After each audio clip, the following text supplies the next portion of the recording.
gente, tudo bem? Meu nome é Andressa, hoje é dia de resenha aqui no canal e vai ser para falar sobre um livro de um autor sudanês, que é então O Tempo de Migrar para o Norte.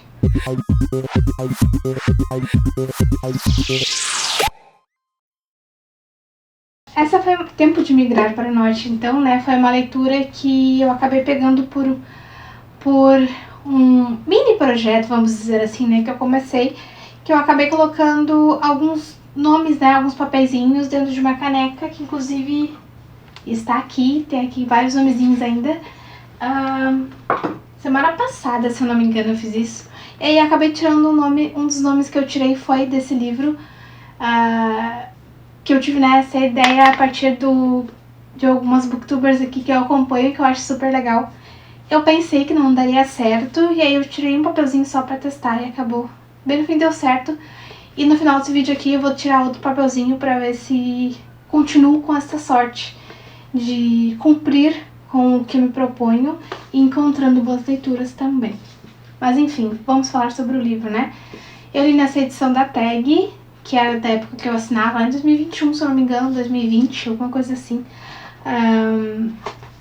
Eu fiquei super curiosa quando eu comprei ele, né, com o título Tempo de Migrar para o Norte. Não fazia a mínima ideia do que se tratava. E aí então fui descobrir então que se tratava sobre uma história de uma aldeia aqui no Sudão, pouco depois de deixar de ser uma colônia inglesa. Então é um país que está se desenvolvendo, aprendendo a se desenvolver sozinho, e acabei me surpreendendo bastante com a leitura, porque apesar de inicialmente trazer um pouco dessa questão, muito sobre essa questão, a gente também tem aqui vários personagens que exemplificam muito bem o povo deste lugar, os pensamentos, né, de algumas pessoas, a questão, né, daqueles que querem avançar e aqueles que querem permanecer do jeito que eles estão e acham que está tudo certo. Então foi uma experiência assim bem imersiva. E realmente aqui, até vou ler isso, um trechinho aqui atrás, que diz que tem lances da lírica árabe, né, e narra as viagens e visões de Mustafa Said. E aí que vem a grande questão de que eu pensei que essa história seria unicamente sobre este personagem. Só que não é. Como eu disse, tem vários personagens. E esse livro é narrado por um outro personagem presente nessa história, então, que vai ter contato com o Mustafa ali nessa aldeia no Sudão. E aí o que eles têm em comum? O fato de que os dois passaram muitos anos em Londres, em períodos diferentes, obviamente. Esse jovem acabou de voltar de Londres e aí vai, né, se deparar ali com o Mustafa no meio da gente dele, no meio daquelas pessoas que ele conheceu a vida toda, e vai achar estranho, vai achar esse personagem bem estranho, e aí vai ficar super curioso, e aí é que começa realmente essa história, porque vai ser esse personagem tentando entender um pouco de quem foi Mustafa Said, personagem principal dessa história, ao mesmo tempo que muitas coisas começam e seguem acontecendo ali naquela aldeia, ali no Sudão, que vai avançando em pequenas coisas aos poucos. A narrativa dessa história foi sensacional, eu não estava esperando que eu fosse gostar tanto da forma como essa história foi narrada, né? Porque em vários momentos, o livro inteiro, o autor ele intercala assim sobre o que aconteceu com o Mustafa ao longo da vida dele, a passagem dele por Londres e o retorno dele então para essa aldeia, e quando ele resolveu se aquietar e parar de correr atrás de mulher, porque é isso que ele fazia em Londres. E além de ser super inteligente, obviamente, ter vários estudos dentro da economia e tal, mas o que tem muito presente aqui foi a história do Mustafa com outras mulheres que, por um acaso ou não, acabaram tendo um final trágico. E aí fica aquela coisa de, será que o Mustafa foi grande responsável pelo que aconteceu com essas moças, ou foi a vida que levou elas a esses fins, né? Então, enfim, são muitos acontecimentos. Em vários momentos eu lia, né, o narrador conversando com o Mustafa, aí depois era ele falando sobre o personagem com outras pessoas, de repente conversando com outras pessoas, aí de repente no meio daquilo tudo era mais um relato do Mustafa de novo, porque teve uma noite ali que eles conversaram, então muito dessa conversa vai ser resgatado ao longo de todo o livro. E aí vai ficar essa mescla aí de viagem do tempo, né? Porque a gente volta pro passado, vem no presente, e tem também a questão de que a vida continua, né? De todos esses personagens, e a gente vai ver esse jovem que começou jovem, depois já não é mais tão jovem, enfim, anos vão se passando, né? E a gente vai ver esse narrador meio que inerte, só assistindo as coisas acontecendo e não agindo, mesmo quando ele vê que alguma coisa está errada, ele poderia ter feito de maneira diferente. Então foi uma experiência bem imersiva, assim, que eu pensei que não teria curiosidade de saber mais a respeito desses personagens, mas eu tive. Então foi bem legal essa questão do Sudão, Londres, a maneira como essas pessoas enxergavam a vida, o papel também da mulher, que foi uma coisa que ficou bastante presente nessa história,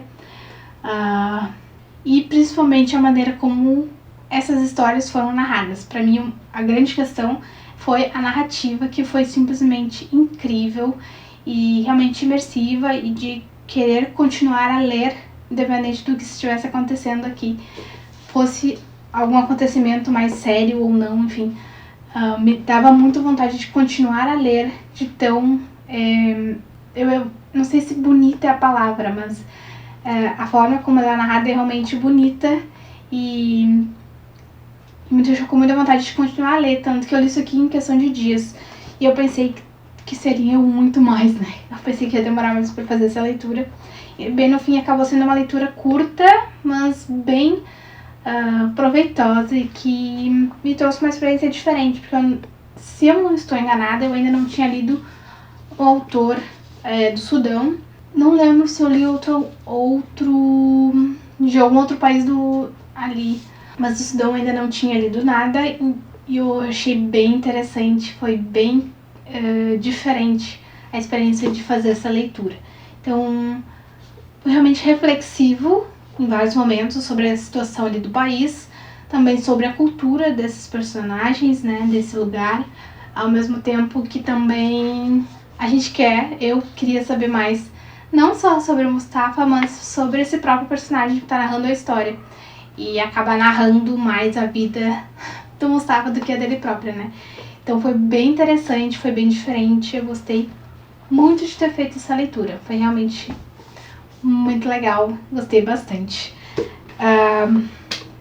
Mas então foi isso, o tempo de migrar para o norte, e essa questão de migrar é realmente questão de migrar para Londres, né, como esses dois personagens fizeram, para o norte, ou ficar ali, né, no Sudão. Então tem esse jogo aqui, que eu finalmente, quando terminei a leitura, eu entendi essa reflexão de título e história, e essa questão de migrar, né, para outro lugar, enfim. Foi bem legal. Né, legal, a palavra é muito simples, né, mas foi bem interessante essa leitura, e fiquei morrendo de vontade de conhecer outros autores ali daquela região da África. Espero poder fazer isso mais pra frente. Vou procurar aí outros autores que sejam tão incríveis quanto esse aqui. Na verdade, eu já li outros autores africanos, mas eu não li tantos autores árabes. Então é isso que eu vou tentar descobrir, se tem outras histórias, né? Outros autores mais recentes, né? Eu estou falando de histórias muito antigas. Inclusive esse aqui era do século XX, eu anotei algumas coisas, né? Esse aqui é considerado, tá? É o mais importante romance árabe do século XX, que é o Sudão, então, né? Pós-colônia. Ele foi publicado em 1966. Então foi bem... não é muito antigo, ao mesmo tempo que também não é tão recente. Então tá ali no meio termo. Então foi bem interessante essa leitura. E traz muito de alguns pensamentos que eu mesma tenho a respeito dessa questão de países que foram colônias, né, de europeus. Mas isso é assunto para outro vídeo. Enfim, é isto. Uma ótima experiência com os papeizinhos. E finalizei então. Tempo de migrar para o norte. Desencalhei um livro antigo e que, felizmente, foi muito bom. Então, amei essa leitura. Inclusive, fiz mais anotações sobre esse livro do que eu geralmente fazia. Então, achei que foi bem diferente essa leitura. Foi uma leitura bem diferente. E eu vou tirar mais um papelzinho aqui para deixar gravado dessa vez. Que eu tirei bem sem preocupações e eu vou fazer a mesma coisa. Se der para ler agora eu leio, se não der eu vou ler mais pra frente, tá tudo certo. O fato é que vou ter novas experiências de leitura e vou desencalhar outros livros da estante. Eu não vou olhar. Aqui. Não olhei. Conversas com o Menino Baleia. Não vai dar pra enxergar isso aqui, né? Não tem foco nenhum. Não tem foco. Mas enfim. Conversas com o Menino Baleia, podem acreditar. É de um autor nacional, inclusive. Tenho na estante, obviamente. Acabei de lembrar que eu também botei livros nacionais. Então não tem só livros mais antigos da estante, mas também tem alguns livros nacionais que estão ali na coleção e eu quero ler muito em breve. Pelo visto, o primeiro deles vai ser Conversa com o Menino Baleia. É isto. Vou ficando por aqui. Espero que tenham gostado desse vídeo, desta resenha. Eu vou tentar ver se eu acho algum não. Eu quero ver se tem na Amazon alguma nova edição desse livro. Se não tiver, não vou deixar links dessa vez. Mas se tiver, se eu achar, eu vou deixar aqui na descrição para quem tiver interesse em conhecer essa leitura, este autor. Esse livro, então, né? Tempo de Migrar para o Norte, que inclusive é um título muito bonito. Por alguma razão, né? Que a gente desconhece. Eu, pelo menos, achei um título muito bonito. Mas, enfim, é isto. De qualquer maneira, vão ter links aqui na descrição. Tanto para esse livro, se eu achar, ou outros, caso vocês... Link geral, né? Para caso vocês queiram comprar alguma coisa na Amazon. Porque, como sempre, né? Eu repito, comprando qualquer coisa com os meus links, vocês vão estar ajudando o canal, tá certo? Então é isto, vou ficando por aqui. Curtam esse vídeo, compartilhem com os amigos de vocês e não deixem de se inscrever no canal, tá certo? Um beijo e até a próxima!